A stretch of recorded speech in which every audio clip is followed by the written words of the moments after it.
कोनूर सिपाही को खबर भेजो, तुम लोग दरवेश के साथ उस्मान के पास जाओ। जो हुक्म हुजूर। वापसी साहब, इस वक्त हमें आलिशार के साथ मामला तय करने जाना होगा। अब्दुर्रहमान गाजी, कबीले को हम अकेला नहीं छोड़ सकते, ये आपके सुपुर्द है। आप फिक्र मत करें गुंदूज साहब। दरवेश, उस्मान को अकेला ना छोड़िएगा। अगर आपको कुछ भी चाहिए हो तो हमें बताएं। अल्लाह उस्मान को शिफा दे। इंशाअल्लाह उससे जल्द मुलाकात होगी हमारी। इंशाअल्लाह गुंदू साहब। आमीन।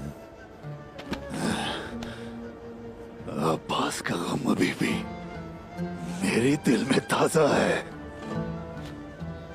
गुंदूस, मैं अपने आप को उस्मान से दूर यहाँ रोक नहीं पा रहा हूँ। वामसी साहब, अगर उस्मान यहां होता तो वो भी यही चाहता कि आप मेरे साथ चले।